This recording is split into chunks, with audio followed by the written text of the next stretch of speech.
Yo, how's it going, folks? Welcome to episode 166 of the Simpa Life Podcast. I hope you're keeping well. Hope you've had a wonderful start to the summer, or midsummer at this point. I know I've been away for a good few episodes at this point.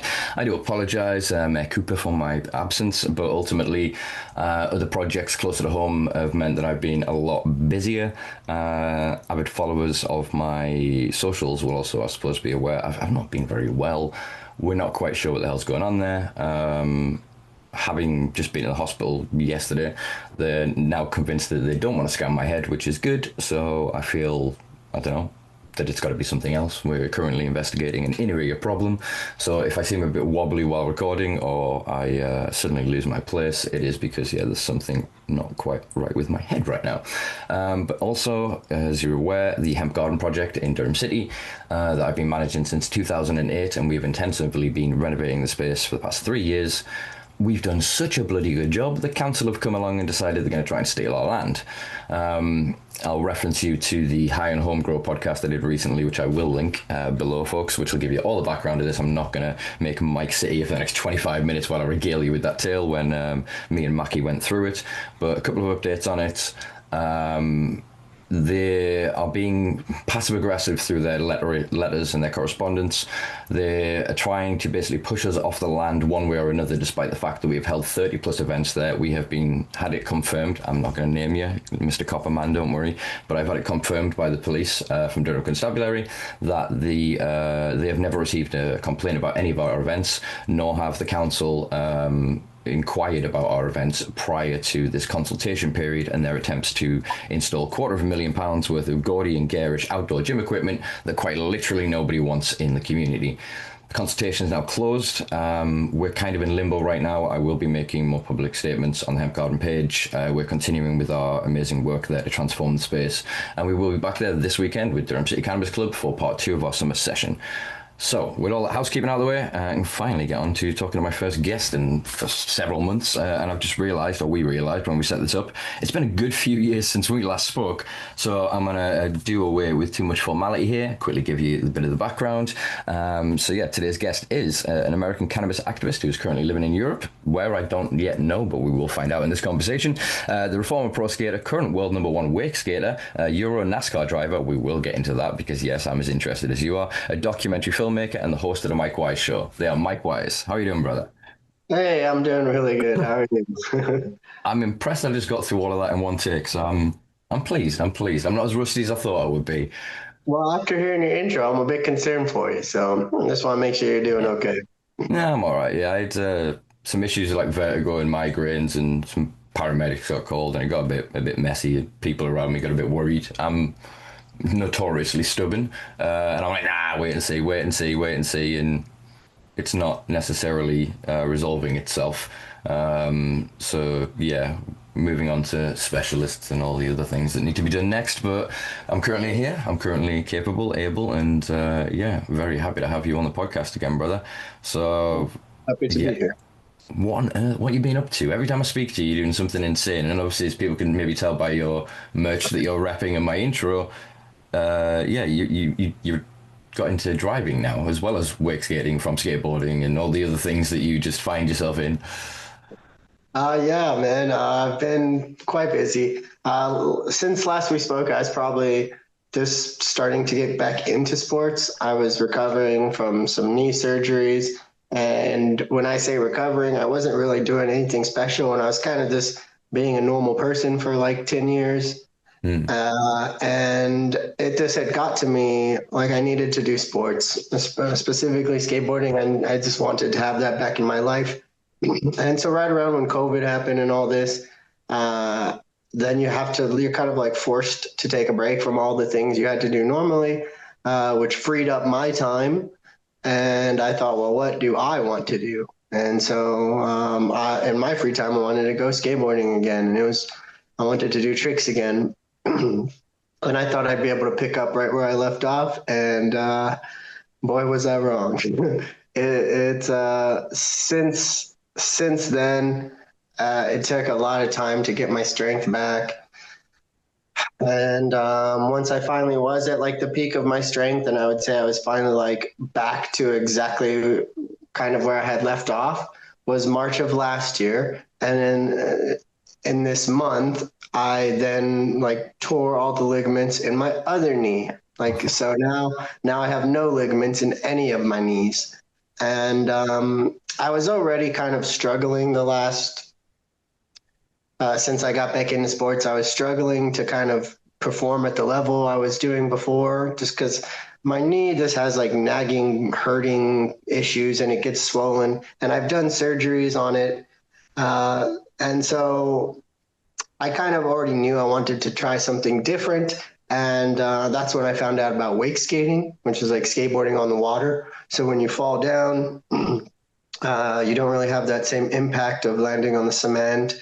So that was quite better for my knee. But and I did that for a long time. I got to number one in the world around 2020, I think, 2022 maybe. And then this last year I hurt my other knee. So like in the back of my head this whole time I already kind of had a backup plan, and I have several. But one of them was like I still want to do sports. I still want to be competitive. I want to just push myself, push my limits, see my fears and my edge, and like find the edge for myself daily, and just try to overcome these challenges. And so I've been thinking about doing motorsports. I thought, oh, well, motorsports will be like ultimately super perfect for me because my knees, I'll just be sitting down. I won't have to be like jumping from meters high or feet high down onto the floor constantly over and over. So I won't have to worry about this impact and my knees popping out of place. And then there's like, they get super swollen for like a week and I can't even walk, and it's just terrible. So I wanted to do driving, and I knew in the back of my head after like kind of first I started going to karting tracks, like go-kart tracks. And I would just try to just go as fast as I can. And there's a certain amount that you can go by yourself.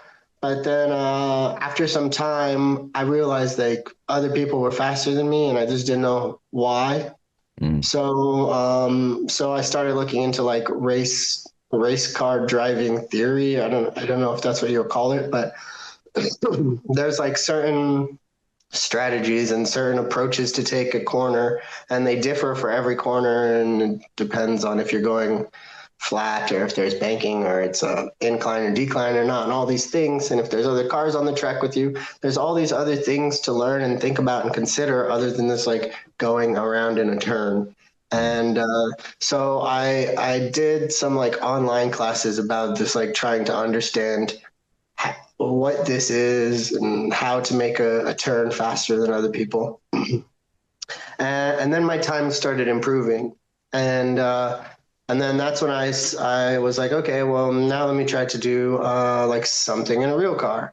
And here I'm in Poland. You weren't sure where I'm at. I'm still headquartered in Poland. So they have several racetracks here, and they have several like academies where you could go and kind of like learn how to drive a car and actually like be behind the wheel. So I did one of these classes, and about like halfway through this course or whatever, you switch with the different instructors on different days. And I think I had like 9 different instructors. And by like the 5th or 6th one, I told him like, he's like, hey, what do you want to do? And I said, I want to drive a race car. And he was like, man, you really should drive a race car. Like it's pleasurable to drive with you. You have skill. I think you can do it. And this kind of helped kind of give me a little motivation and a little boost in my head. And so this was about 2 years ago-ish, maybe. And I'm just starting now to think about how am I going to make this happen? Like, how do you drive a race car? Like, how do you do it? I didn't know anything about it. So I kind of just thought the first step for me was kind of deciding what type of racing I want to do. And they have like rally car driving, and they have formula car driving. They have go-karting. You can do professional go-kart driving. There's all sorts of types. And I was just thinking, well, if I do rally or something, then realistically I have to buy a car. And I didn't want to have my own car. I didn't want to have something that I would have to fix. If there was a mechanical problem, if I wrecked it into a wall or something, I didn't want to just have my own vehicle and take it from track to track and deal with this. So I knew I wanted to be on a team and just kind of like show up, drive the race car and leave. And it sounds a little kind of silly to say it out loud, but that's what I wanted to do in my head. And so that was my final decision. Like, I want to do this. And then I still at this point had no idea how I was going to do it. And then like December of this year, towards the end of last year, I found out about this series in Europe called, I love NASCAR. So when I was a child, I would always watch like Dale Earnhardt specifically. But then later, Jeff Gordon, Dale Earnhardt Jr., all of these guys, Jimmy Johnson. And in America with NASCAR, we typically drive around in an oval and drive around in a circle. So I don't know. I just always enjoyed watching this since I was a small child. And then somehow, I don't even know how, I learned that NASCAR from USA created a Europe branch, or like a Europe division. And so they call it the NASCAR Euro Series. And I was like, well, this seems super cool. Like, how can I get involved with this? And they have a lot of brochures and pamphlets and everything. So they're very good about putting the information out there if you need to know.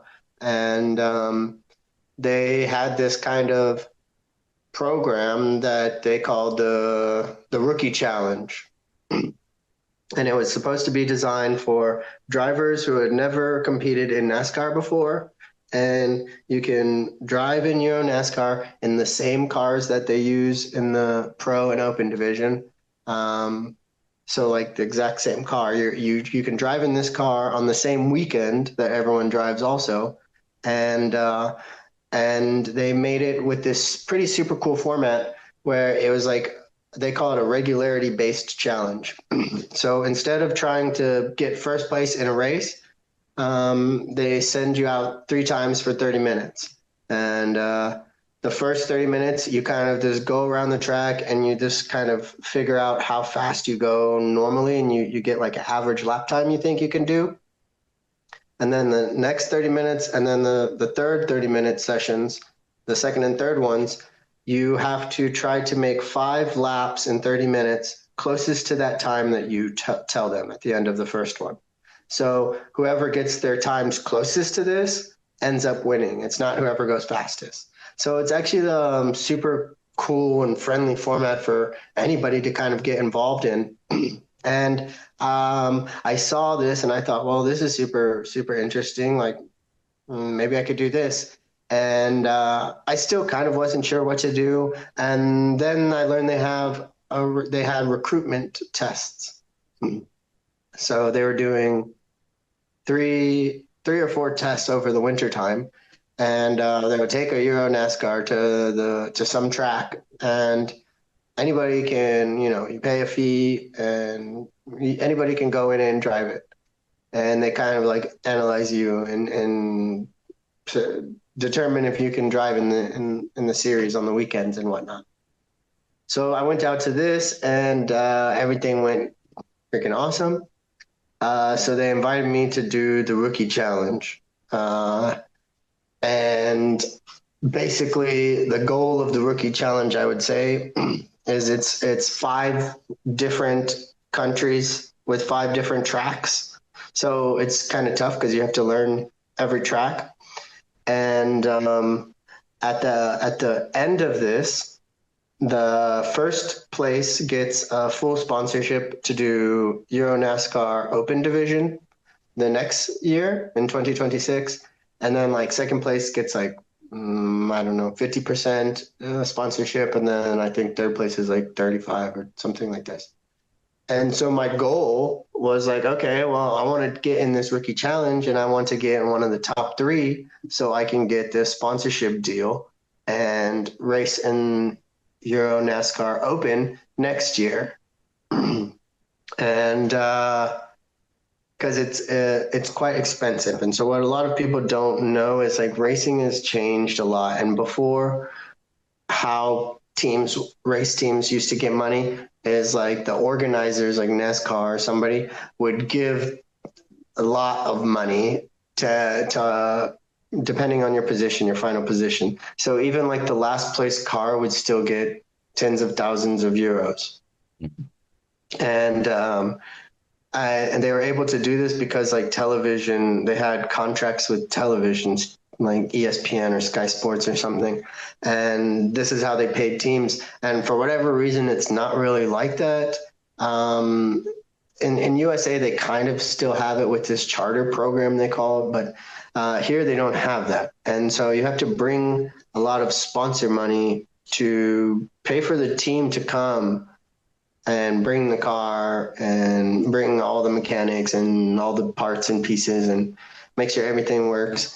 And so it costs kind of a lot of money. So you really need to have a sponsor to do this. So that was my goal. Like, okay, let me get sponsored by being first, second, or third or something. And I did 2 races. The first one I did was in Valencia in Spain. And then the second one I did was near Milan, Italy. And on the last one, I was in 3rd place in the rookie challenge. And then on the second half of, or whatever, my third 30-minute session, my timer in my car didn't work, period. So normally you have a timer that kind of tells you like, oh, this is how many seconds you are from the beginning of your lap. And okay, I've gone 1 minute and 45 seconds. So you kind of know when you cross the finish line, and you know like how long your lap is. And I didn't have that. And I'm trying to get like 1 minute and 52 seconds or something. I don't remember. And I'm just like driving around in this track, like, I think this is 1 minute and 52 seconds. Like trying to like guess by counting it in my head. And so I did very horribly on the second part. But I think I ended up like 7th or 8th overall. The first time I was like 10th or 11th or overall, I don't even remember. And then after that race, the like president of the Euro NASCAR, the whole entire series or whatever, he just like calls me and says, "Hey, Mike, like, you're doing really good. I think you can, based on your performance, you can get a like professional international racing license, like from the FIA, and now you can come and do the Open series, the Open division, which is basically the pro one, but they have an Open and a Pro. They have 2 different kind of categories, and basically to be in the Pro, I think you have to have won an Open race, but still in the Open division, many of the guys who are in Pro are racing in Open. Like the guys who are like 1st and 2nd this year in Pro are also racing in Open. So I'm racing against the hardest guys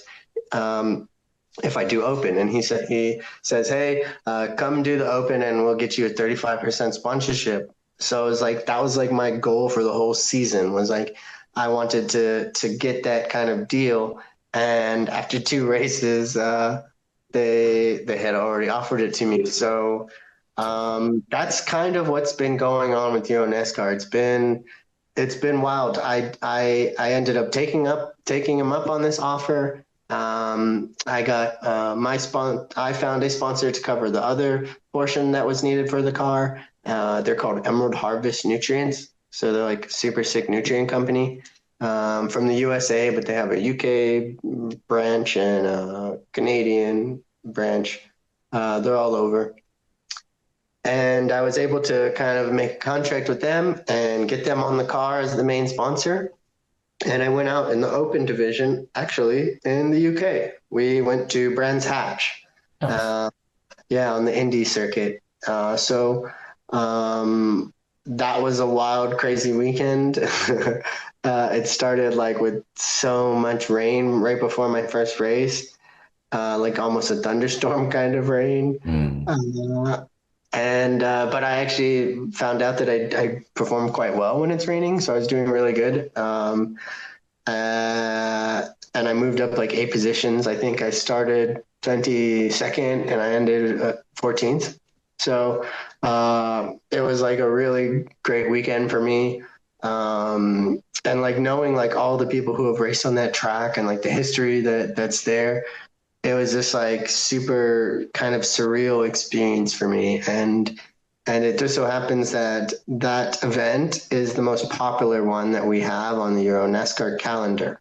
So there's, I think they said between 50,000 and 55,000 people there, and they all love NASCAR. So like, I was just talking to everybody about NASCAR, and there was a bunch of like vendors, and they were selling like models of NASCARs and T-shirts and stuff. Like I was able to get some gear. I can't get any gear in Europe, so it was like a super fun weekend in Britain. They had like monster trucks. They had like a huge car show. It's American cars.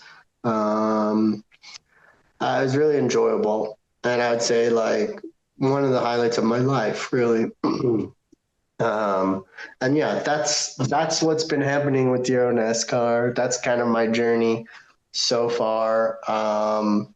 My next race is going to be August 30th and 31st in Most, Czech Republic.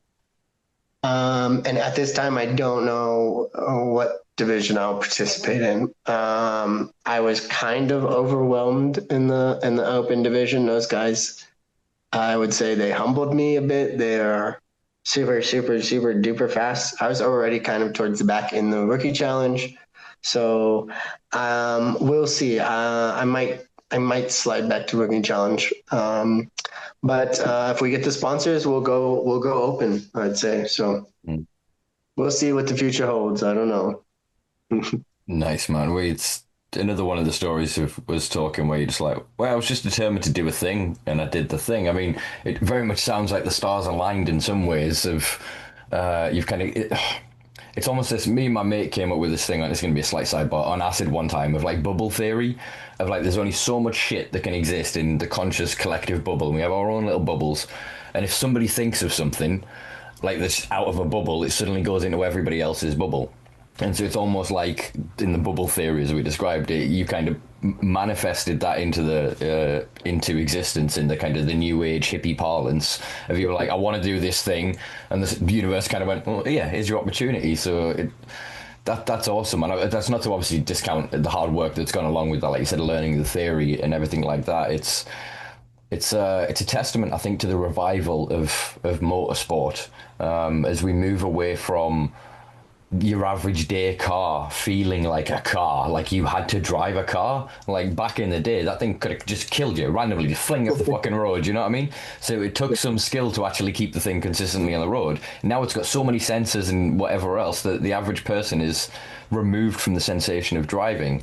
And I think it's most evident in Formula One. I mean, it's a paradox to me as a person, being kind of the person I am and the politics I have, but I fucking love Formula One. If I can park the money and the excess and the billionaires and Monaco yachts and all the rest of it, I love the sport of it. I love the fact that men from all over the world can get together, and engineers and thousands of people build these components and get within 1,000th of a second of each other across miles of bespoke track, you know what I mean? Like, it's such a phenomenal thing. I think obviously now all the teams are highly profitable. That kind of feeds down into the rest of the series, and it's good to see that even in sort of like the rookie and moving into it, there is sponsorship opportunities and there is that money to facilitate it, because for so long motor racing was you pay for everything. You turn up and you've got to bring all the goddamn money, and it meant that, yeah, there was talent, don't get me wrong, but it meant you had to have the wealth to go with it. Yeah. So I think that's awesome that you've set your mind to it and been able to get into that space with it. Man, I really wanted to. I really wanted to do it, and like you said, the stars did align. And I should mention myself that once this last Drive to Survive show came out on Netflix, like I started becoming a fan of F1 as well, and I keep up with it now for sure. But I started first to become a fan of F1, and then over the last 3 years or so, I slowly started getting back into NASCAR. And I will tell you, if you like F1, you will like NASCAR also. It's 100% different. And if you're like me, I kind of I don't like that in Formula One is like a bunch of rich guys, a bunch of rich go-kart kids trying to compete against each other. And so in NASCAR is more kind of seemingly more like grassroots kind of guys like me and yourself, and they're just bumping and banging. I think it's exemplified in what is the movie Talladega Nights, and Sacha Baron Cohen being the F1 French driver, and Will Ferrell being the local kind of kid. Is NASCAR? Am I making this up? But did they create a cross series or something so it's not ovals? They are performing on some tracks as well. Is it a different series? In NASCAR in America, they're running on the top series of NASCAR in USA, they're running a 36-week schedule. So they're doing 36 races on 36 weekends. And I think it's 7 of them are on what they call road courses, and that means going left and right. So there's quite a bit this year that are on the road courses. And one of the kind of main differences between the NASCAR and the Europe series of the NASCAR is that this year in particular, the Euro series is not going to have a single oval. They had one on the calendar, and there was a problem with some technical problem, and they had to cancel it. And that's what I like. Actually, I like to drive. I like the circles. I like to watch the circles. I like to drive on the circles. And so that's what I practice when I can, when I have a simulator at home. And so here in Europe, I have to go on road courses and go left and right. And I have to use the shifter a lot. And in USA, we drive automatic cars. So it's quite an experience, but there's nothing quite like it to just be going as fast as you can, and then you flip onto another gear and catch it, and it's quite an experience for sure. And what a lot of people don't kind of realize is even though the NASCAR looks like a car, it's not a car. It's just kind of like a body on a frame. So it doesn't have a lot of those things you said. In the Euro series, there's no ABS and I believe no traction control. So it's very light. That's kind of the main difference. So when you push down on that gas pedal, you get ripped towards the back. It's not a very heavy vehicle. So it's it definitely is quite a thrill and quite an experience, I could say. Yeah, man. No, I'll check it out. I got back in a bit more to watching bits of rally as well. It's just it's difficult in the UK with TV rights and access of things as to where to get a hold of stuff, and then everything else is then clipped up. Everybody's gone behind paywalls and just £2 this, £1 this, and it's but I have 14 hobbies. I can't afford to keep up with the news of these things, so you end up learning about it months later or whatever. And it's going to be like Eurosport or something, isn't it? YouTube's nice if you don't have to watch it that day, and you can wait 1 week or sometimes they're 2 weeks. But the official NASCAR YouTube channel puts out the races. Yeah, nice. On the line. Yeah, it's free. Okay, check out some old ones. The thing that got me peaked about NASCAR again, or reminded me of NASCAR recently, or I say recently, it was probably maybe last year now. His name escapes me. It was on the tip of my tongue there. The guy, and he just drove into the side to slingshot himself around, and the interview of him being we're back in the day, I used to do this trick with my brother all the time. And that clip is legendary status in terms of driving, man. That is insane. They made a show you can watch on Netflix, but it's very short, and it's called NASCAR Full Speed. And I think it begins with this clip. It's like the beginning of the series. This so happened to be like right when this race happened. So I'd recommend checking it out. It's definitely pretty cool too. It's like similar to Drive to Survive, and yeah, it was a crazy thing. This guy, he just like he he needed to like he needed to win the race, I think, to go to the championship. Like the way NASCAR works is if you win a race, you're automatically guaranteed to go to the playoffs. Mm. And there was only so many races left in the year. So this guy is like, I have to win this race because I have to go to the playoffs or my season is over. And he was like in 12th or 16th place or something. He was quite far back, and it was the last turn of the race. And he's just like does like a Gran Turismo, like a Sega or like a PlayStation move where he just like drives, pushes the gas down all the way, no brakes, and just like cruises along the side of the wall and manages to get first place in like by like half a second or less probably. And it was super crazy, really. When I first saw it, I was like, wow, this is just unbelievable. But the shitty part is that the guy he passed was my favorite driver. So the guy who got second place was like my favorite driver. And so it was like one of those moments where it's like, what the hell? Yeah, man. And, They changed the rules after that, I think, didn't they? Because it's like we didn't even know somebody would think of doing something like this. I love just moments like that in such controlled environments and such like because the regiment from year on year, the progression of like Formula One when it first started, 20 years will start. Maybe 10 years will live.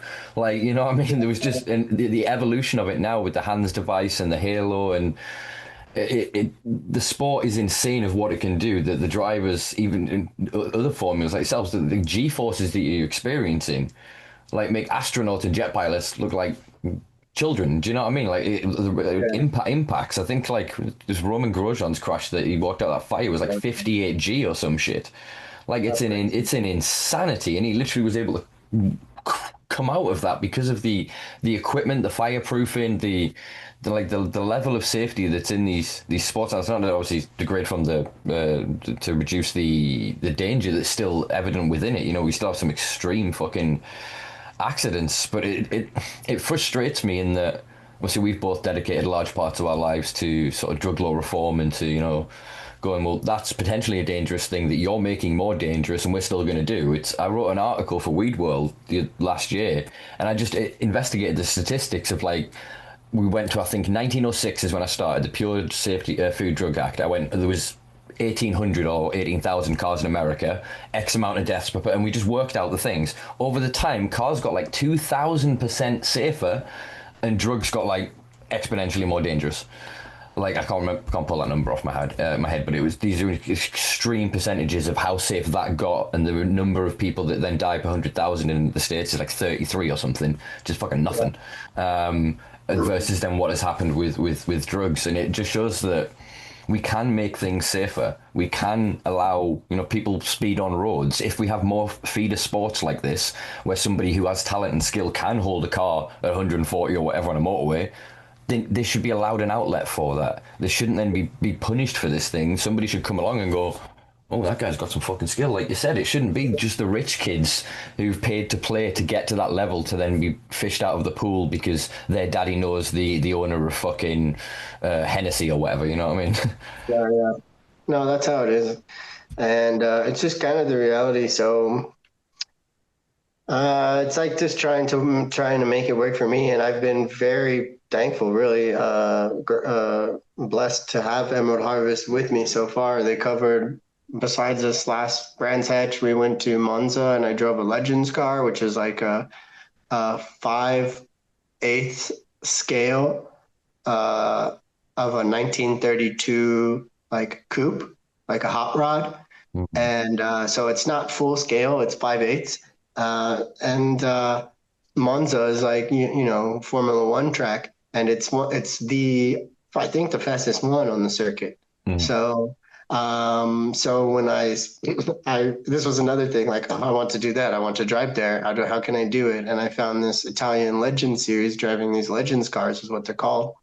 And I did that 3 weekends ago or 4 weekends ago. And man, it was on the 4th of July, actually. So I was like, that's how I celebrated freedom. I couldn't think of any better way than ripping around the track like a bald eagle. Nice. I felt very American. And, but it was cool. It was, like you're on the gas 95% on that track. So, and there was 42 other cars. So it was like a lot of cars everywhere, and it was super crazy. It was super hot.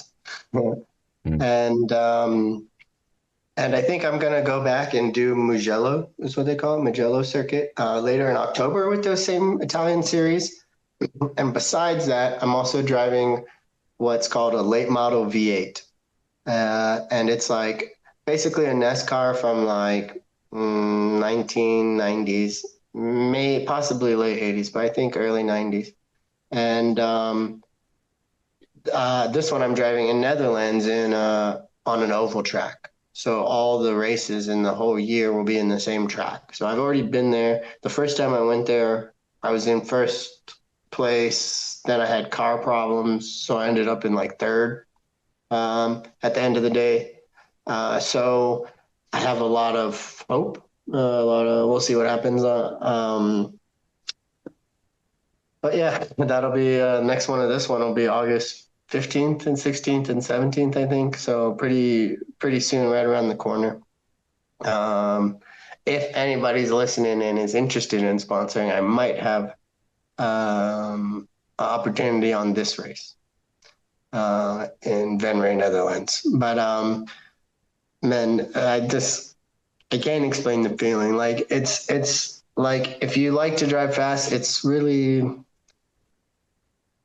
And my feelings have changed on the subject myself because like I didn't know how or where to drive or anything. So like I always thought like, oh, okay, just go to the Autobahn or just drive on the highway and your local highway and it's like fun, but at the same time it's incredibly endangering because you're not on a closed track and like you don't know what can happen. A car can just turn for no reason. A person can walk in the middle of the street for no reason. You don't know what can happen. And if you're driving like 200 kilometers per hour faster than this, it's hard to have the reaction time to react properly. So I definitely do recommend, like, if you like driving fast, to try driving on a racetrack. And every racetrack, I would say every racetrack. So you can just type racetrack onto Google and find a racetrack near you. And everyone has something that they call track days, where you can bring your own car onto the track and drive as fast as you want and do whatever you want, rip around. Nobody cares.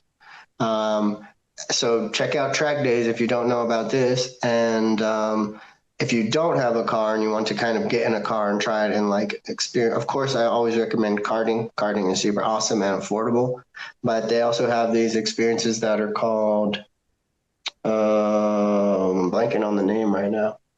Maybe this driving experience. And you can type that into Google or whatever. And they'll, at the local racetracks, not all of them, so I can't say all of them, but most of them will have one of these like driving experience programs. And you pay probably a couple £100, maybe 500 at max, I would say. It shouldn't be too much more than that, unless you want to drive something very exotic like a Lamborghini or a Ferrari. The prices, they can get up there to like 1,000 for a few laps, but they'll have race cars there or street cars, whatever you want. Some have formula cars even, and you can drive that around the track and see if you like it and if you want to do it more. And you can get into that that way. And it's a super like hard thing also. Like if you like, I spend more time trying to like deal with sponsors and getting sponsors and all of this than I do prepping for the race car and driving. So it's like a lot of work like this, but there's affordable series you can do too. Like if you want to do professional karting, that's one that a lot of people do here in Europe, and it's not so expensive. You can do the whole season, 4,000 euros or something, and we're talking about the whole season. So I don't know, 10, 20 races. I don't know how many they do, and that's kind of a way in to get into it. And a lot of people just want to like be around it and like work in the garage or be a mechanic. And these are things you can do too by just showing up to the racetrack, or when like NASCAR Euro Series comes to your, closest racetrack, you can go to these races. They have Formula 4, there's all sorts of them. And you can just go to the pit and kind of ask them questions and say, hey, I want to kind of be involved. Is there a way I can help? And most probably will turn you away, but you never know. And there's one other thing I was going to say, but I just blanked on it. Sorry, I just for clarity, I suppose. What I meant was that I find it frustrating that people are just punished rather than given the opportunity for a safe outlet. But you articulated perfectly exactly a means by which people who fall into that category can, experience a safer thing. Because I agree. I was the same as a young, and I was like, nah, man, make the cars unlimited, make the roads safer. Yes, to a certain degree, but not everyone is going to be as fast as you mentally, cognitively. We've literally learned in the past several years, people literally have different frame rates for processing. If you say, not to shit on alcohol, but if you drink alcohol, moderately, you have neurological retardation, which basically slows processing times down. Various medications, lifestyle, etc., can really just slow down how a person reacts to something. So you could at 110 be like wing, but they're like at 30 going, and it's like you said, it's that mismatch of issues there. I'm not quite smart enough to understand how to solve that one. I quite like the Japanese idea of they've got various stickers that go on cars, like for elder people, etc., so you can tell from a distance and then make an assumption. Like we have learner and P for just passed, etc. Yes. But there's not something that we've put that identifies somebody as, say, a nervous driver or somebody that maybe doesn't have the skills. I mean, I don't advocate for like the Scandinavian model. Most Scandinavian countries, you need to do skid pan training to get license. You know what I mean? They've started to break because it rains a lot, it sleets a lot. Conditions are terrible. Yeah, you need to learn to crash. I think that's a conversation we in society don't want to have. It's like, no, people won't crash. Yeah, but what happens when they're crashing? If you don't teach them how to use the gearbox, if you don't teach them how to steer in and out of skids, when to, what to do in various situations, that can turn a situation of, oh shit, into, oh no, I've recovered that and it's fine, or a multi-vehicle fatality accident. And with sort of automatic cars, it's one of the things I found deeply frustrating when I was in the States and I did my road trip, was every car I kept getting was automatic. I did find a little trick of like, you can almost trick the accelerator by like almost clicking it, and it kind of drops the revs out and then pulls, so you can get that same sensation. But I was just constantly just like, where? Whereas over here, I'm just like, like I said, you can get the same sensation at lower speeds. So again, I would advocate karting. Most karting tracks will bite your hand off. Do you know what I mean? Because most people don't have much money these days, given what we call a cost of living crisis. But karting is an affordable way to access it, especially if you book in groups. You can book out the whole thing if you get several of you for a lot cheaper than you just turning up and trying to do 40 laps. So if you can find others in your area, and this is what the cops should be doing, when they turn up to boy races in car parks. They should be going, lads, here you go, here's a flyer to the local fucking car place. And here's some coupons. But honestly, it makes sense. How's that not a harm reductive practice to things that are going to happen anyway? As skateboarders, we were having problems for a long time because people were not wanting us to skate on their private property and destroy it, but they didn't have skate parks for us. So we had no place to go. So that is actually kind of an interesting idea, to have some sort of public track that people can go to. It'd be really nice, because I do agree everything like what you say. Like the Autobahn is a great example where like people can go their own speeds and everything's okay. for the most part. There is a lot of those like times where people are not paying attention because, like you said, they're not on the same level. So like somebody might be going to the grocery store or something, a grandma or something, and then like it just goes too slow and the 18-wheeler, like a lorry, needs to go around them or something. And, you know, they can't see you half a second back because you're going 240 kilometers. So there's a lot of these videos where people have to like brake and like very much avoid danger. So I think that's one of the times where I'm more like, yes, I love this freedom and we need to have it everywhere, but also there should be some rules where like people need to like, there needs to be like a minimum. Like if you're driving under 140 or something, then you literally cannot go to the far left lane or something. There needs to be something, because if people are going to be going as fast as they can't have people be pulling out in front of them going like 80 kilometers and stuff like that. Yeah. Which happens. It's technological solutions. This is what I wrote about in that article, is going, because you just went, people are doing these drugs. No, you're not allowed. And they just made it increasingly more dangerous through access. All of the things we got through intravenous born diseases, do you know what I mean, that came through needle sharing because we tried to make their needles a difficult thing. All the tools that would then help them sanitize tools, etc., was then criminalized as paraphernalia, and they made it ever increasingly harder for people who consumed those base drugs to do it safely, assuming that could make it worse. And whereas on the driving thing, we did it the other way, but now we've kind of got a nanny state with it, in my opinion. I wrote about this in a different, for somebody else, I can't remember what the hell it was about now, but it was talking about like the car of the future is either going to be you get in the car intoxicated and it locks you in the car and drives you to the police station, or you get in the car intoxicated, it recognizes you're intoxicated, it goes, Dave, you've had too many, I'll drive you home, and the car takes you home.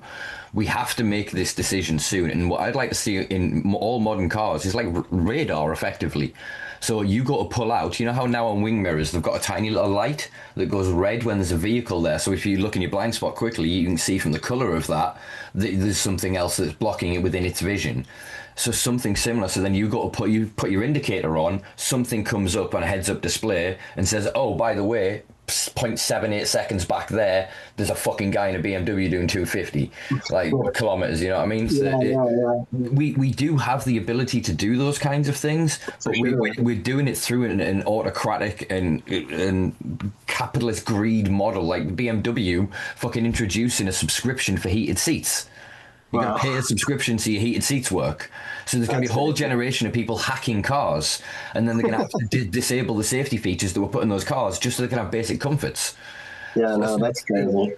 We need to adjust where we're going with this. So my hope is that, again, with the increasing popularization or repopularization of motorsports, is that then leads to people going, well, no, we want the cars to be safer. If you're going to have that now, road cars can do quite easily 150, 160 for your average sedan, then 160 mile an hour, you know what I mean, then it's all well and good you putting your little caps on and whatever else, but that's a little tool, somebody goes in, boom, takes that off.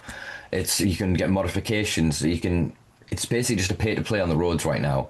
So if you're a rich kid, your first car could be effectively a supercar. I got passed by a McLaren Senna edition, the bright red one, literally on Jalsgate the other day. Wow. Stunning fucking cars, and like the way that'll drive compared to like my first car, a 20-year-old at the time Toyota Corolla that was my grandma's. Yeah. Like it's two different learning experiences whatsoever. So, and they get the same license. So, like I said, we have to address these issues, and I think that's what we saw with sports in general, is they kind of give something to a community. So you can access football anywhere. Look at it like in Uganda or whatever. Like I follow a Ugandan skate company that they've got the park and everything, what they've been building there, and you see from very little what they can then build, but they can get to participate in the thing. For so long, motorsports were inaccessible. But now kids are trying, because again, we all grew up on Gran Turismo and Need for Speed and all that kind of shit. That when you get your first car, you're built up for that thing, to do this thing and to show off. And so I think if we don't, as a society, recognize that, we either have to go to the authoritarian thing and go, no car is allowed past this. You'll drive into a 30 mile an hour zone and your car won't go past 30. You'll drive into a 60, it won't drive past 60. Do you know what I mean? They'll make it so just you're a passenger to that thing, and I think that'll drive people that feed off that adrenaline, that focus. Like I'll admit, this is not an admission of guilt in court, officers. Although the only crimes, touch wood, I've been caught for in my adult life is fucking speeding. I've had 3 points 4 times and 1 6-pointer, like just for speeding. Like I argue because of my ADHD and my neurodivergency that at speed I focus. You put me at 50 on a motorway, and I'm trying to like get my eyes on the road. As soon as I'm feeling I'm actually driving, like respectfully, generally, mostly within the speed limits, always to the conditions of the road and to other road users, comfort, etc.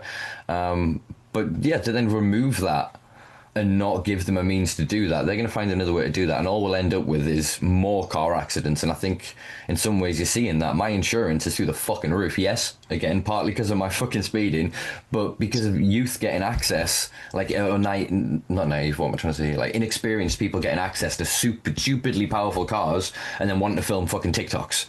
Like, you know what I mean? It's yeah, it does happen a lot. One thing I forgot to mention is definitely like, and it sucks because it adds up also, but there you can get iRacing, which is like a computer simulator, a simulator you can run off of a computer. And I actually need to make a YouTube about this, but like I bought of course some parts were expensive for this. Like if you want to get like the super nice version, which is what I wanted with like 3 screens and everything, I wanted to like really try to do it. But like my actual computer I bought from a pawn shop. So it was like certain things you can, and you don't have to buy the nicest things to start out with, like when you do it, but it does add up. And it's one of those things where it'll be a hobby where it'll take a lot of your money, but like it's even subscription based and you need to pay for the tracks and the cars and everything. But I mean, I guess besides that, there's also like Assetto Corsa is another one, and there's one called R Factor 2. There's games that are significantly cheaper, or that only cost you maybe like $20, $40, and they have a bunch of cars included and tracks included, and they'll give you a very similar experience depending on what gear you have. But the simulating, like driving simulators, is where I'll get most of my practice. Like I haven't been to the racetracks I'm going to, so I can go online and run a race with some guys on the internet and kind of see how it goes and learn all the corners and try to memorize everything. So those are great. That's a great tool. But I will warn you, is like you'll just stay at home all the time if you do this. And I did remember the other point I didn't mention is like, along with this going to the tracks to like meet people, like you could get involved in the sport, even if it's not like trying to get a job with doing like I, for example, I don't have something called a spotter. And so like, if someone was at the racetrack and was like, hey, do you need a spotter? I would be like, for sure, dude, you could be my spotter for this race. And like, basically is like somebody who communicates with you while you're driving and says, there's a car on your left, car on your right, car coming up behind you, can kind of give you some information that you can't get because you're like just focused on driving. And so I'll usually get like something supplied by the team, but it's like most people need someone who goes with them to every track and they get familiar with it and this kind of thing. And there's all sorts of things like since it is getting big too, it's a great time to get into like the journalism part of it. You can get press credentials pretty easily, and it's a super exciting weekend to go down, take pictures, do podcasts, do videos, whatever anybody is interested in doing. And it's super accessible right now still. So it's like quite an easy thing you can do as a hobby. And most everyone else who is down there is going to be doing it as a hobby as well. So if you are interested in racing, it's definitely a good idea just to go down to your local track and watch a race and just get the environment and the vibe. And it doesn't have to be the big Euro NASCAR race. It could be the small, whatever is happening that weekend, your local. In USA, we have what they're called dirt tracks. And a lot of guys go in these little tracks and ovals in the dirt. and they're running every weekend all the time. And we also need people to come to these tracks because these tracks are closing. If people don't go, a lot of the tracks end up having to close. So it's like, you know, if you like watching Formula One on TV, you'll probably like watching something in reality. And so I just recommend everybody to just check out their local track. No, respect that. 100%, 100%. Especially on like tracks closing, etc. It's because of the concentration of money. You now need big money to be involved in like hosting. So yeah, the more you can get in at sort of amateur level sports, I think the more you can extend the longevity of these spaces, which are going to be vital, obviously, in this growing resurgence as we spoke of. That's been some hella car chat. I've thoroughly enjoyed that. Hell of a lot. Yeah, man. Let's talk about some weed stuff then. Since you're the first American guest I've had in a while, and the first person I've actually been able to speak to in a while on this, thoughts on what is likely to happen? We're still on year one of Trump's second presidency. I was trying to read up on this morning ahead of it. It looks like the Senate. Oh God, your political system's so confusing to me compared to ours. All the saying that ours is fucking confusing as well. But I think it was the Senate have just basically said that they're going to force the vote for the head of the DEA, an in-out vote now. There's no other stuff. It's going to be the Trump-nominated guy, a yes, no, thumbs up, thumbs down. He's obviously expressed a lot of things in terms of opinions as being Trump about cannabis, quite a lot of it contradictory. In the build-up to this, the DEA obviously had like internal memos and whatnot that basically they were kind of already predetermined their outcome of a rescheduling, and that if it came to anything, it would be Schedule 3, locking it into effectively like a medical paradigm. I just wanted to sort of get your opinion on where we're at with it. I mean, at the start of the year, I had one opinion. Given every fucking thing else that's happened under Trump in the past 200 days, whatever the hell it's been, I don't know what the hell to think about anything anymore. It could go either fucking way. Neither would surprise me. Yeah, I think what you're saying is right on with staying with the Schedule 3. So I would just say, in all fairness, is like, even though I am American, I try my hardest to not be kind of inundated, or even trying to not even be aware about kind of what's going on with the political scene. There's a few things I could say, though, is that it seems like this administration, just like the one before and the one before and the one before, seems to be very motivated by financial interests. So regarding picks and nominations and policy, it seems to be like not veiled in any way that the leaders of corporations and oftentimes the leaders of the companies or organizations that should be getting regulated are often becoming the regulators. So people who are supposed to be getting policed are becoming the police.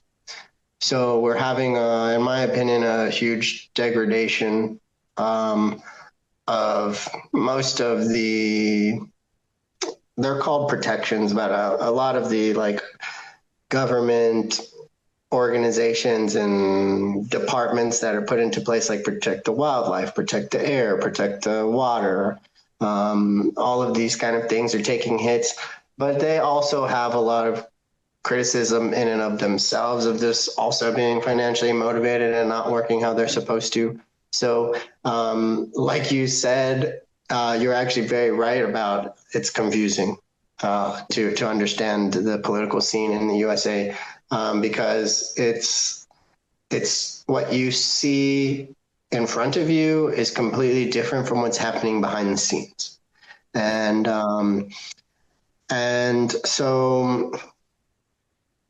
so I think the best likely outcome is exactly what you said, how they had previously mentioned that they're going to reschedule it and not make it completely federally legal, which was promised to the American public since like Barack Obama, I think, promised this. And then I think Trump 1 promised it. I think Biden promised it. So they always say they do it. And then, here we are 16 years, 20 years, 25 years later. And, we're still in the same schedule. So, and this is like, someone like you and me knows about its medical efficacy. And even someone that's not like you and me, that could be our mother or our brother or sister, someone who has no idea about cannabis, has at this point seen the videos online, on TikTok, on social media, on anything, showing instant improvement in symptoms by using cannabis-based therapies. So, I kind of think me and you both are just hoping that policy is going to catch up, because, people are aware now, and we know that it can help, and we need to have access to it, and it doesn't need to be controlled, because it's a plant. It grows naturally, so you don't really need a doctor or a scientist or someone like this, an engineer, to grow a plant. You need a gardener. You need a grandmother. You need somebody who has love and can take care of plants. And so I hope that through everything that happens, that there will still be this ability for my grandmother to have a cannabis plant in her garden to help for her arthritis. You know what I mean?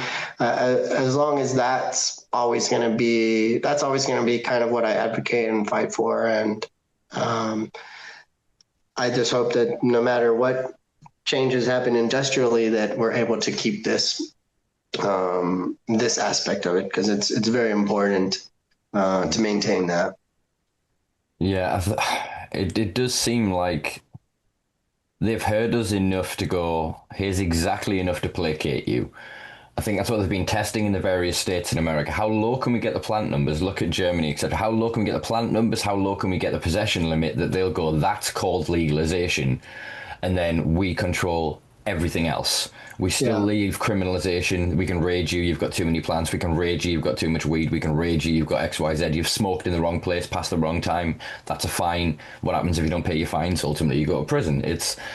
These are partial policies that, for the vast majority, benefit the global industry, this cabal, cartel, whatever we want to speak to it as. That, I mean, both our birth states are unfortunately intertwined in, and have been, well, since the foundation of America, and for the past 500-600 years, the Brits have ran the global drug trade.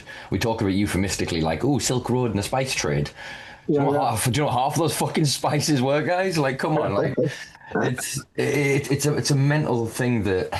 That's funny. My fear is Schedule 3, as quite a lot of advocates in the States have kind of plucked onto, of going, this is like a medical only model, but it means the only people that can then transport interstate, that can then become federal companies and conglomerates, are going to be pharmaceutical companies, because then you are going to put them behind licensing restrictions. Same thing that they've done here in the UK.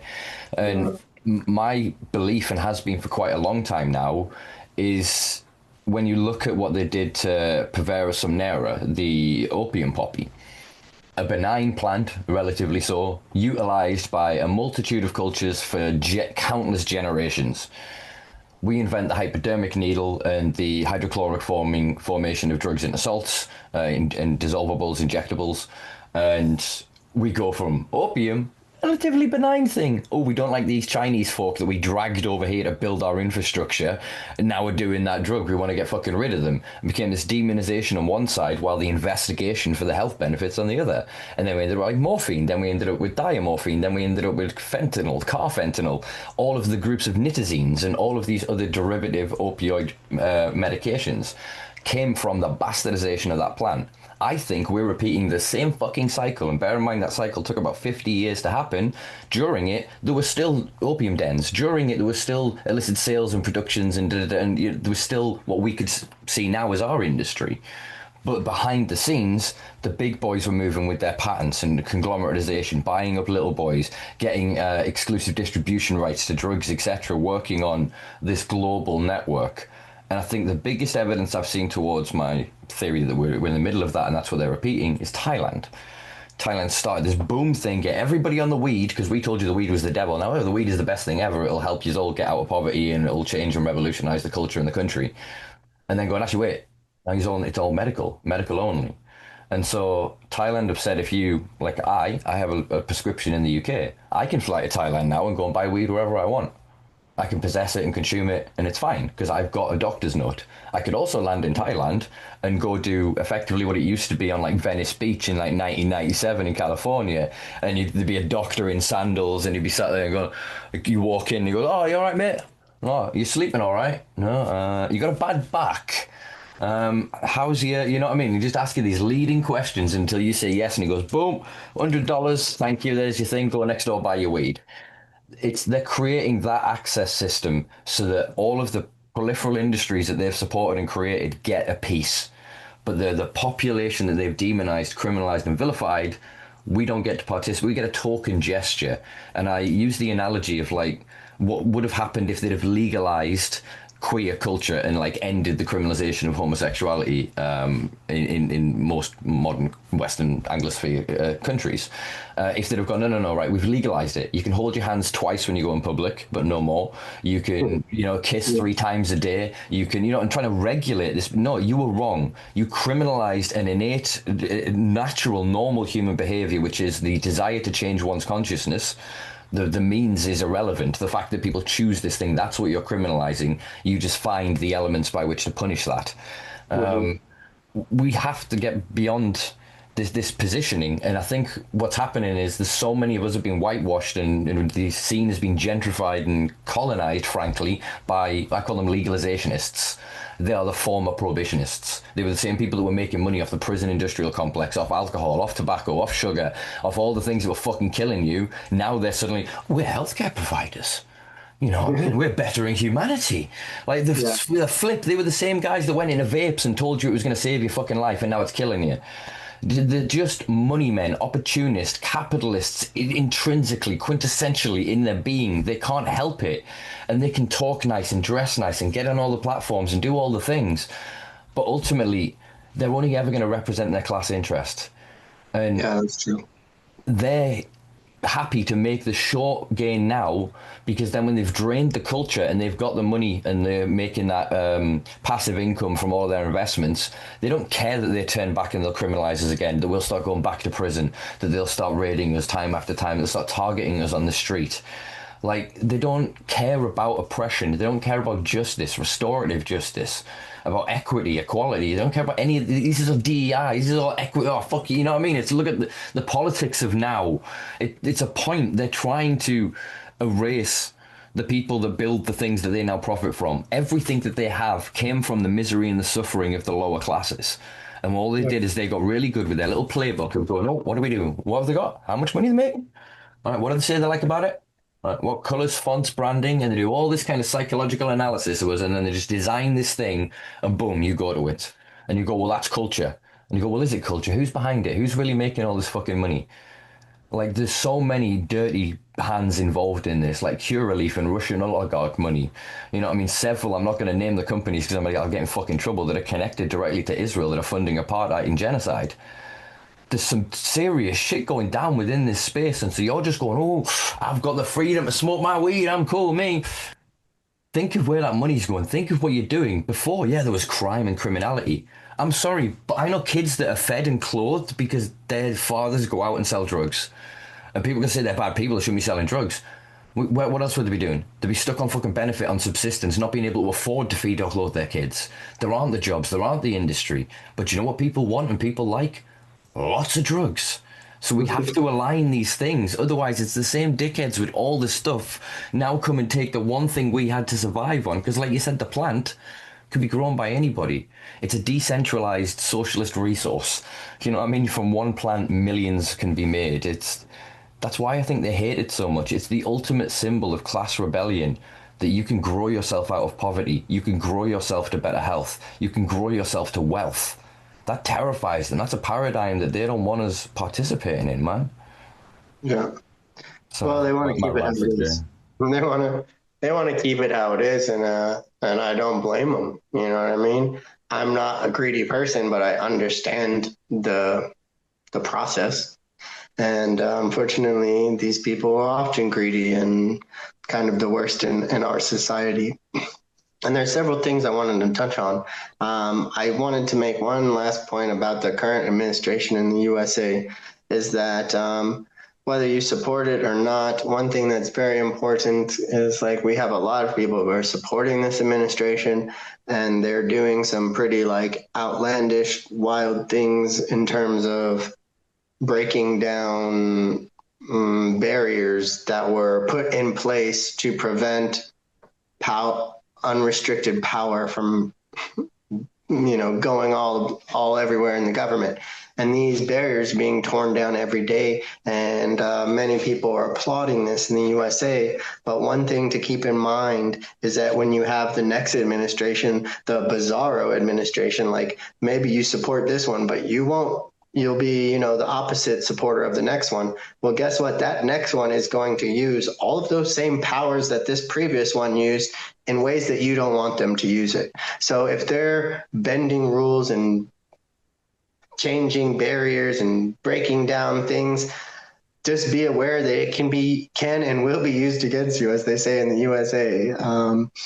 So I just wanted to just make that point. And then you to mention Thailand, and I have kind of a unique experience because I was in Thailand earlier in December and January. I spent 2 months there, and I, on a completely unrelated note, I got bit by a monkey, and so I had to go to the hospital and get some shots. And in the hospital, they have like a cannabis room. I don't know, they have a cannabis doctor in the general hospital. Like when you walk in, you'll see him there. Like there's a whole room. It's got weed leaves on it and everything.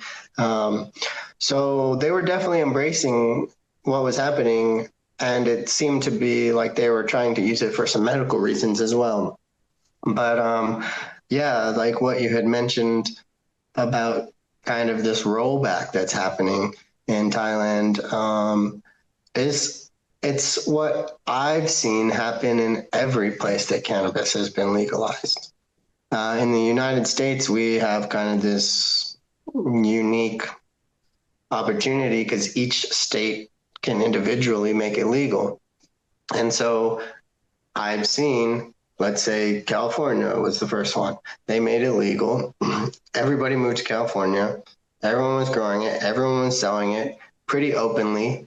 And then once the businesses started getting the money that were also competing against the home growers, the businesses then used their profits to leverage the market in their favor. So they then used the profits that they were getting from selling cannabis to put in the pockets of politicians, whether they're at the local level, at the city level, the state level, or even at the federal level.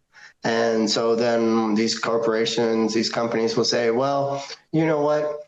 It's not safe if a company is growing cannabis and they don't have this special air filter, because then all the smell is going to go out and it's going to cause a disturbance. And they need to have this special, I don't know, system in the grow room, and they have to have this $300,000 machine to make sure everything runs or something. And they'll put it in a way where they say like public safety is the reason why they want to do it. Like we want to change this law because it will help the public. And like the real kind of evil thing that I experienced in USA, because after this happens, then of course the politicians change the laws and you get more restrictions. And so what I saw happen in Colorado, I went to Colorado right after it got legalized for separate reasons. It just happened to be there. And it was the same thing where the companies came in, they started using their money and their power to consolidate and force the other businesses out of the way. And the real like kind of evil thing that you would see happening is that we would go speak in the Capitol in the Parliament building, and we would talk to the senators and the representatives. There would be they would have public forums where people can talk and express their agreement or disagreement with these issues. And we would, of course, you would have people come in who are very much against it, like against making anything with cannabis. And they wanted to everything about cannabis to be illegal, like the devil's lettuce. And they think that, you're smoking this, black people are going to start raping white women. You know what I mean? It's like these really fervent people who are very against cannabis policy. And you think, well, that's kind of weird that someone will be this against it. And then you see these people, and then you later find out that these people are in an organization that is getting paid the money by these big corporations who are making the laws to restrict it against the home growers and keep the big businesses in. These same companies are giving money to these organizations also. So these are people that are being paid to go to the Capitol and speak against cannabis. They're not going there like I am out of like the passion of my heart to make sure that our rights aren't trampled over, the people who are going against me are people who are literally paid. Like they don't actually express their own opinions, and they can probably give a shit, like they probably are the ones who know that it works and are going to use the medicine for themselves. But when they go out to the public, they're going to argue against it because they're literally being paid to do it. And it's not just one organization. There's hundreds of them. And the real evil thing, like the crazy thing is like these organizations can be like NGOs, the equivalent, we call them nonprofits in the USA. They can get grants from the government. So they can get money from the United States federal government to do this work against cannabis. Like they can get paid millions of dollars to do this. So it's like really not fair because you have organizations who have funding in millions of dollars going against people like me and you who have funding in the hundreds of dollars. And we have to, get there ourselves and like struggle to eat and find a place to stay. And if we want to go to a different city and speak about cannabis policy or talk to lawmakers or anything, whereas these people get like nice hotel rooms and everything is paid and per diems every day to spend. And so it's really like kind of a joke, and it's really just kind of a big show what's happening in the USA. It's really not like there really isn't any like virtuous laws being made or laws being made based on morality. They're 100%, okay, maybe 99%. We'll give 1% to like a few lawmakers might be trying to do something every now and then, but like 99% is this, they're making a law because someone is paying them to do it essentially, or someone is giving their cousin a job, or their brother is getting promoted in a company or something. There's some quid pro quo being given to these people. So it's like really kind of it's a tough time to be alive as someone who actually values justice and truth and morality, and you want to believe that the world works this way. But unfortunately, as it seems in like the Western world, all politics is now like completely dominated by financial interests. It's kind of the same thing we just talked about racing, which is like a really super weird way to connect the whole dots, but it's like not the same world it used to be. The best driver used to get the best car, and that was kind of it. The sponsors were just kind of secondary, but it's all changed and everything is financial now. And it's the same way with our laws, and it's what you had mentioned earlier is like this consolidation is happening pretty much in every industry, and they're telling us, well, this is culture, but culture doesn't need to be told to you. Anybody who is telling you, anyone who is giving you a message, in my opinion, in this day and time, is financially motivated to do so.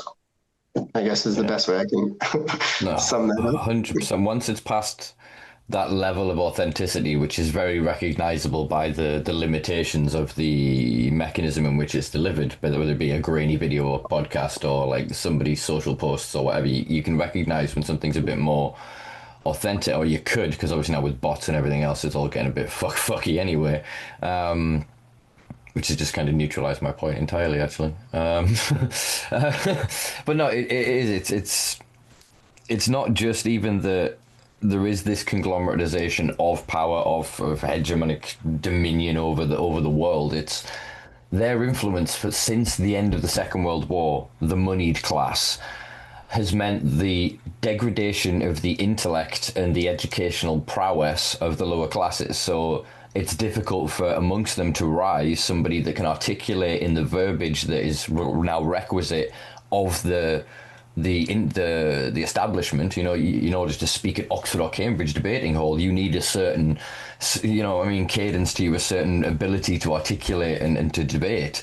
And they've driven that out of us, not just through education, but also through the mass media of what they get us to celebrate and venerate and hold in high esteem.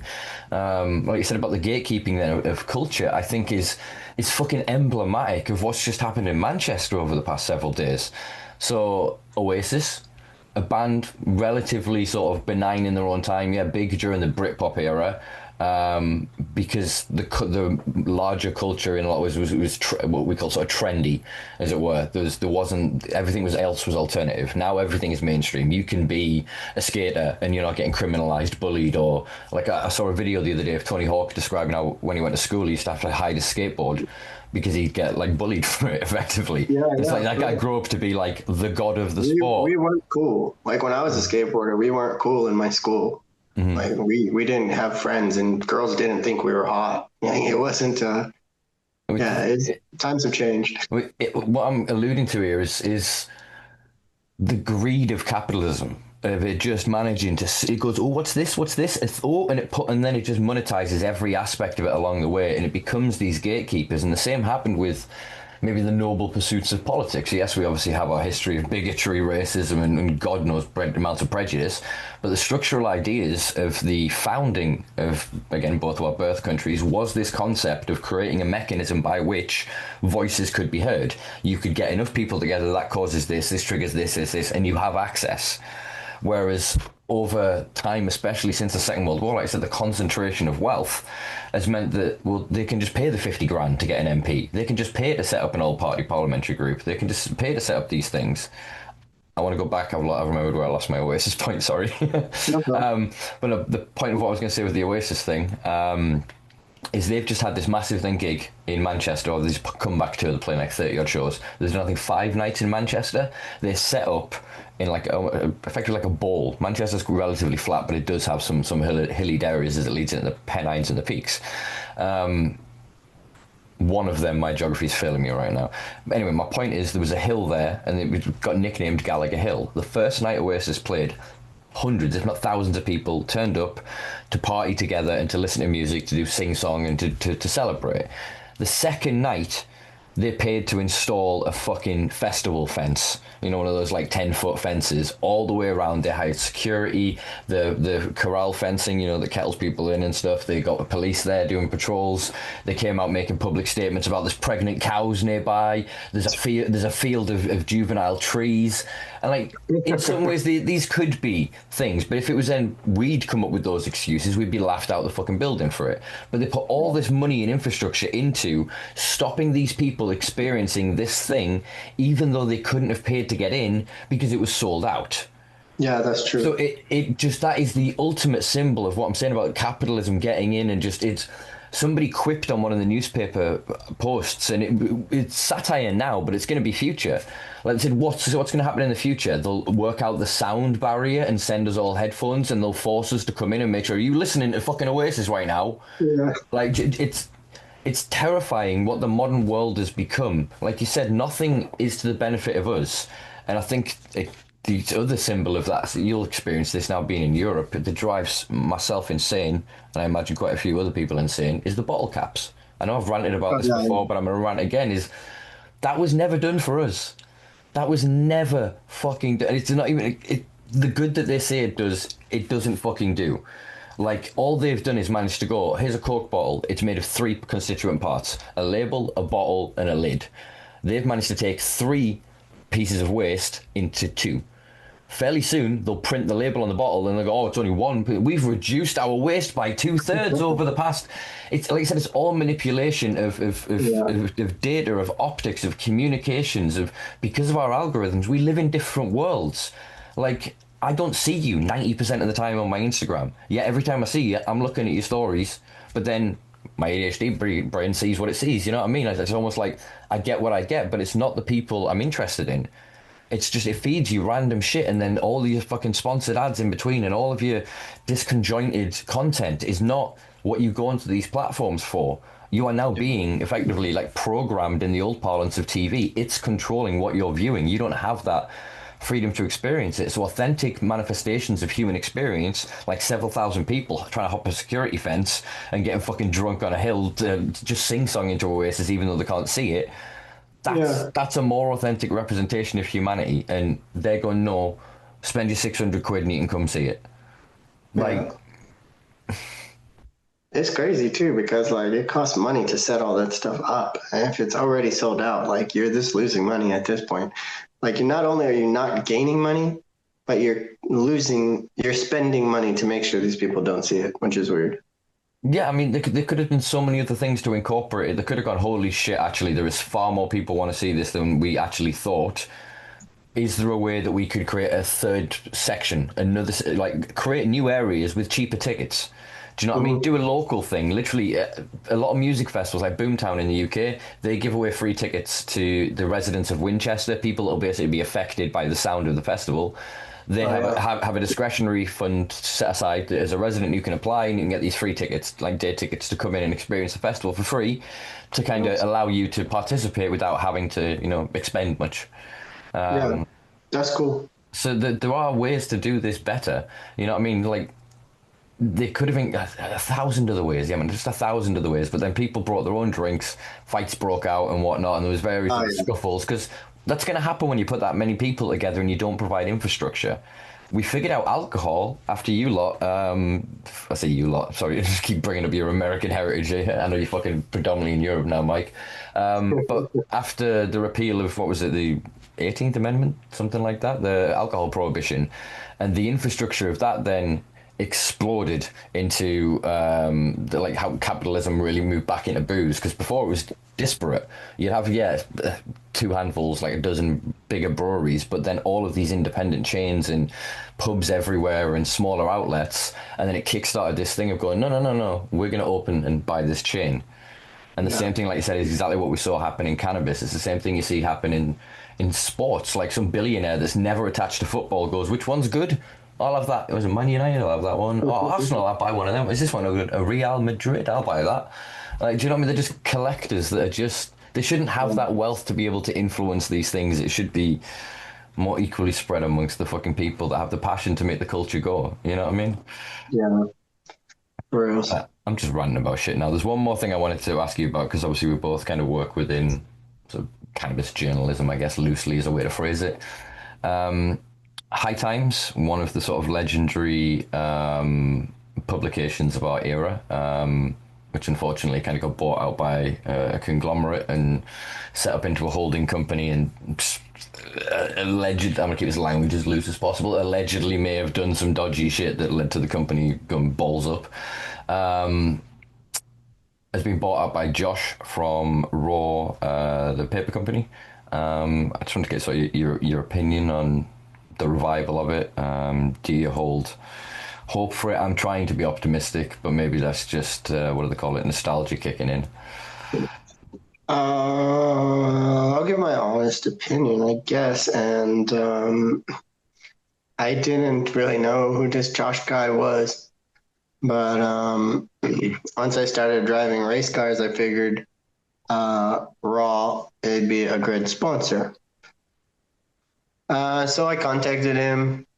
He seems like a pretty cool dude, I guess. And I started following his Instagram. And at first I thought his videos were kind of cheesy, and some of them definitely are. But actually some of them are kind of informative, even if it's about some silly topic. So it's really hard to judge this one. Like, he seems to be like somebody who's wants to do things the right way and kind of put a kind of put the, like, I would say kind of like the flower power vibe back into like cannabis journalism, which is where I think High Times kind of started from. You know, the whole hate Ashbury scene in California, San Francisco. I think that was kind of their whole initial vibe in the beginning. So like just to see anything like that is cool and nostalgic.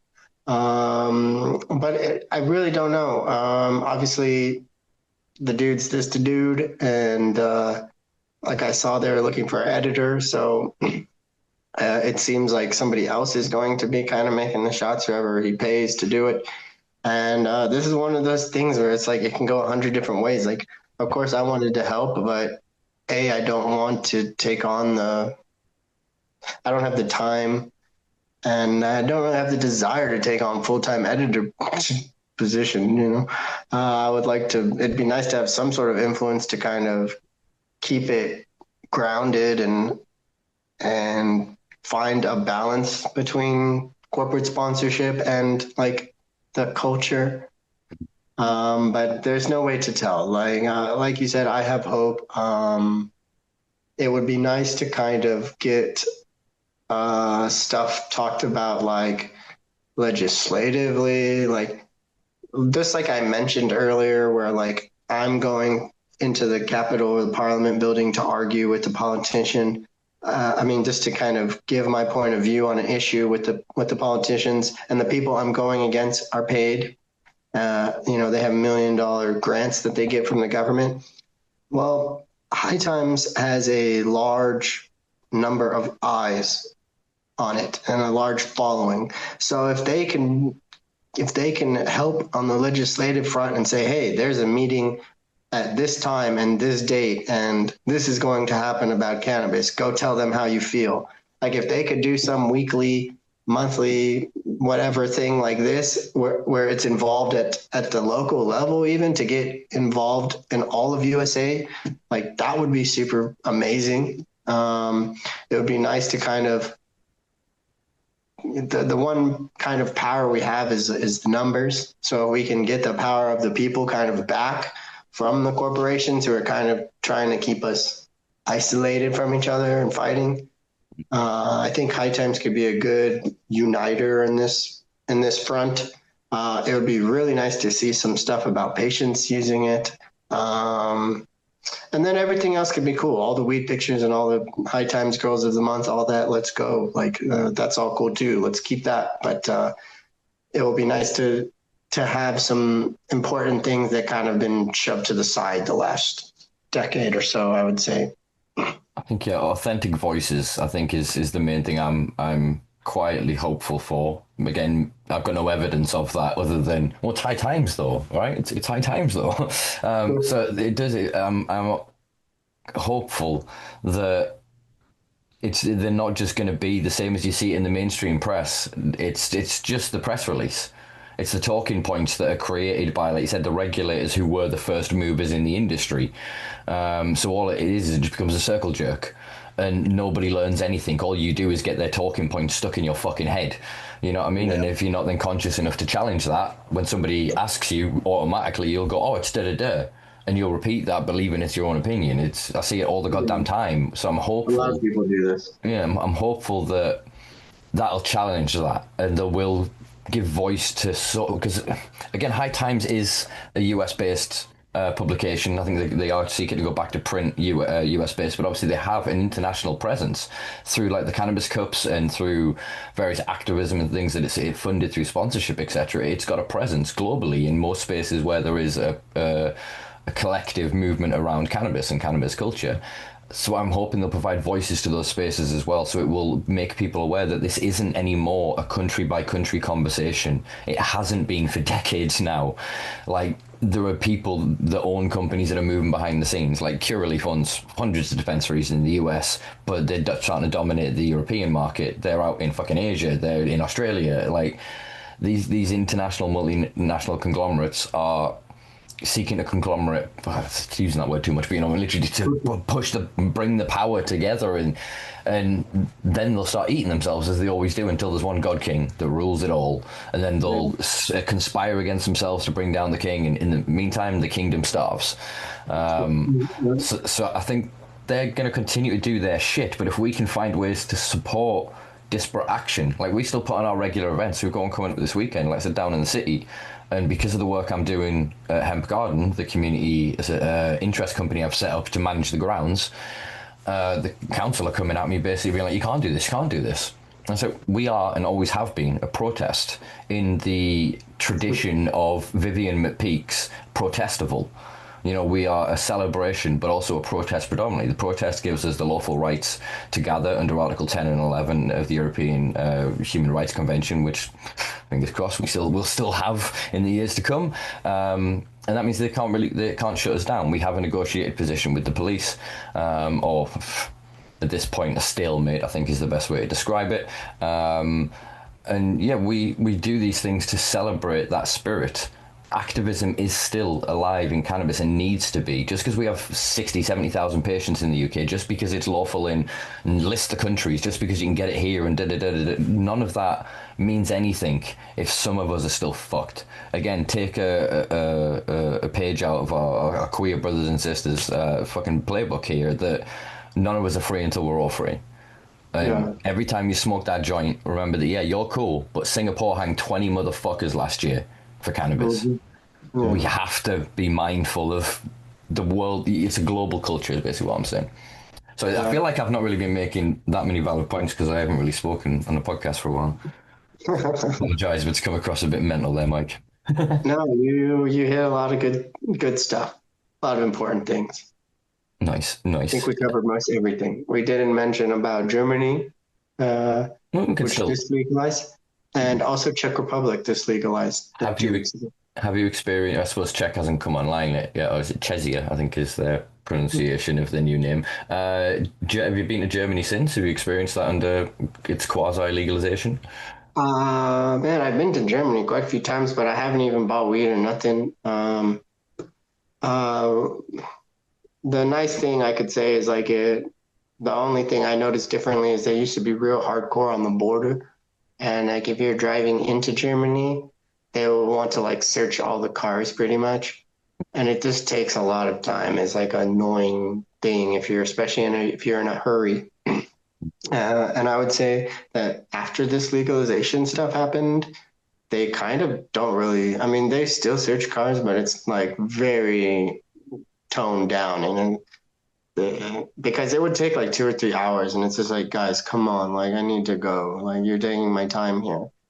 And so that was kind of the one thing I noticed, but we'll keep our eyes open on it. Hopefully next time I see you, I should have much more detailed report about it. Nice. You'd be our correspondent in the field. Yeah. Appreciate it. Is there anything you want to sort of highlight, promote, discuss? No, I'd say we got most things. Just keep like this post, share this post, tell your friends about this podcast. Help to kind of get the word out there. We need the help, all the help we can get, because we don't have these grants from the government and these $1 million sponsors. So you can help us in this, the tiniest way. It doesn't cost you a penny. It doesn't cost you £1. All you got to do is just press that share button, and that'll be super nice. We definitely appreciate that.